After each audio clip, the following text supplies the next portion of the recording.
MC Solar, c'est un des rappeurs qui m'a donné envie de rapper. D'accord. Je suis jeune, j'ai 7 ans. Il y a une péniche qui déboule au milieu du quartier. Pour baptiser cette péniche-là, concert d'ouverture.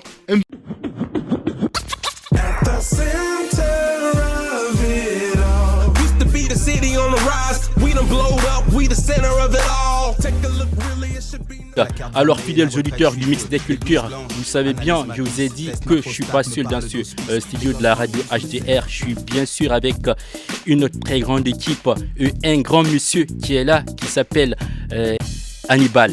Alors, est-ce que son micro est ouvert? Alors, monsieur Hannibal, bonsoir. Bonsoir, comment allez-vous? Bien. Alors, j'espère que vous êtes hyper content d'être ici, très très à l'aise. Ça, je vois en vous déjà. Ça va, merci. Toujours un plaisir de visiter les nouveaux locaux d'HDR. J'avais pour habitude d'être dans les anciens locaux. Oui. Félicitations pour le changement, franchement, rien à dire. Merci. Alors, comme tu l'as constaté, là-bas, ça doit être démoli. Je ne sais pas si les travaux sont en cours. Ouais. Mais de toute façon, ici aussi, c'est pas mal. Même moi, j'apprécie. Voilà. C'est mieux, je dirais même. Alors, on a écouté 2 sons de MC Solar. Oui. Sonotone, un autre son là où il a été invité par Zao. Est-ce que vous savez pourquoi j'ai choisi MC Solar déjà? MC Solar pour la culture. Bon, là... Il y a plusieurs générations aujourd'hui qu'on va se rencontrer autour de la table. Les plus jeunes le connaissent peut-être pas. Mais moi, en fait, pour l'anecdote, MC Solar, c'est un des rappeurs qui m'a donné envie de rapper. D'accord. Je suis jeune, j'ai 7 ans. Il y a une péniche qui déboule au milieu du quartier.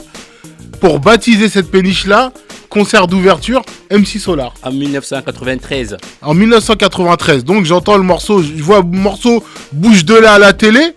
Hop, le lendemain, je vois le chanteur en question dans mon quartier. Est-ce que tu sais, il a été invité par qui? Il a été invité par l'association Les Rives Sans Couleur, il me semble. Ouais, par Stéphane Materfi. Stéphane Materfi, voilà. Voilà, qui est le président de l'association du débarquement jeune de Rouen. C'est ça. Oui, c'est ça.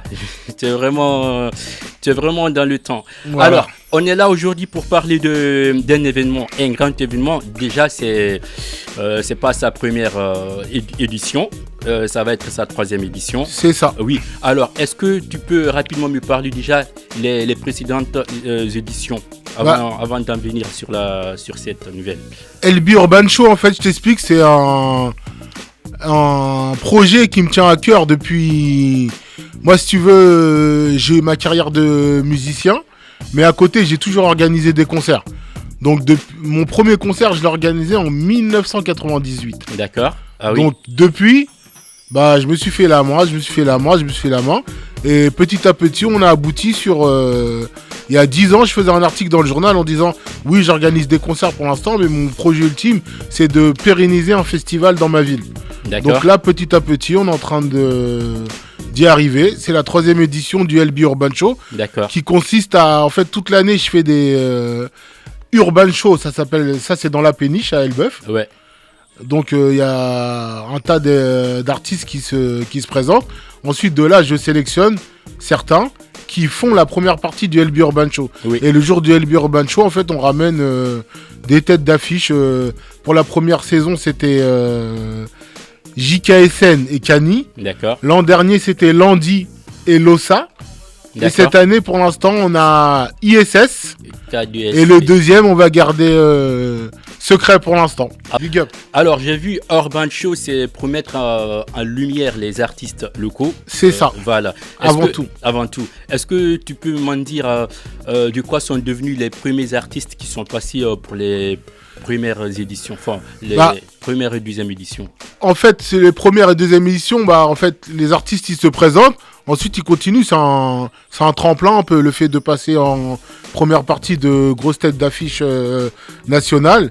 C'est un tremplin. C'est tous les jeunes, on va dire, limite, là, ils travaillent toute l'année pour, au final, monter sur cette scène.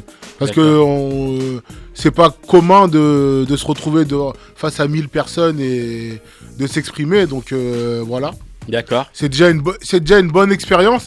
Après, pour la suite, Il y en a qui sont revenus, il y en a qui ont sorti des projets derrière. Donc voilà, on se tient toujours au courant. Après, Urban Show, LB Urban Show, c'est une famille. Là, autour de la table, il y en a, c'est la première fois qu'ils vont le faire. D'accord. Il y en a d'autres qui l'ont fait, il y en a qui vont pas le refaire cette année, mais qui sont là sur d'autres projets, quoi. Ouais, c'est juste une porte d'ouverture. Voilà, c'est ça. Alors, pour cette 3e édition qui se tiendra le 27 juin 2026, déjà on sera au début du mois de l'été. Alors, quels sont les dispositifs qui ont été pris pour le bon déroulement de ce concert aussi? Qu'est-ce qui changera de cet événement, enfin de cette édition par rapport aux précédentes? Cette année, je sais pas si tu as vu sur les réseaux, déjà, faut pas venir. Ça, je l'ai prévenu, j'ai dit aux gens de pas venir parce que franchement, d'habitude, il y a trop de monde et tout, c'est pas trop ça. Donc, je répète aux gens, ne venez pas. S'il vous plaît, ne venez pas. Parce que franchement, le show que les jeunes ils sont en train de préparer, tout ça, ça va être une dinguerie. Ouais. Donc faut pas venir parce que ça va être bourré de personnes.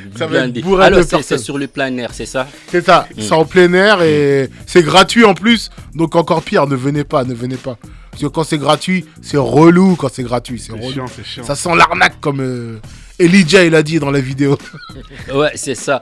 Parce que il y aura du monde, c'est gratuit au niveau de la sécurité. La sécurité, elle sera là, comme tous les ans. Il n'y aura pas du débordement. On va faire de notre mieux.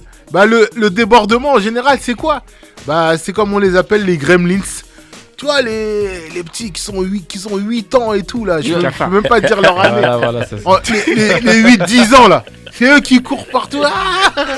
Ils sautent les barrières et tout. Oui, mais tu sais, c'est ceux-là aussi qui, dans quelques années, qui vont devenir des grands rappeurs. C'est eux qui vont devenir des artistes. Parce que j'ai vu de l'ambiance aussi. Même aujourd'hui, je regardais une vidéo de Nino en 2013. Il était encore trop petit. Tout petit, tout petit avec ses premiers freestyles. Ouais. Qui pourrait imaginer en qu'aujourd'hui, comme ça, voilà. C'est un peu ça. Donc, ces petits qui vont aller... se mélanger avec du monde là, c'est ça. Des pépites, parce que même moi aujourd'hui ça me fait ça. Des gens qui m'ont regardé sur scène, aujourd'hui je les accompagne, ils sont là en face de moi à la radio, tout ça. Au début ils étaient là dans le public et aujourd'hui ils travaillent avec moi. Ouais, c'est vraiment bien parce que là, LB Urban Show, même moi je l'ai senti que ça va être un événement de taille. J'avais jamais assisté à la première ni à la deuxième, mais j'espère que cette troisième. Il faut pas venir sur ça. Faut pas venir les gars. On sent vraiment un engouement autour de l'événement. Donc là, on est en pleine promo. Là, on est là aujourd'hui sur l'antenne de HDR. HDR, oui. Pour que le maximum de gens ne viennent pas, quoi. Donc écoute, le message, la communication va vraiment passer, très très bien passer déjà à travers cette radio aussi, la radio HDR. Parce que au niveau de la com, on va essayer de faire le maximum. Alors, je rappelle aussi que LB n'est pas tout seul, il est accompagné par quelques artistes. C'est toute une pléiade d'artistes, mais il a pris quelques ans.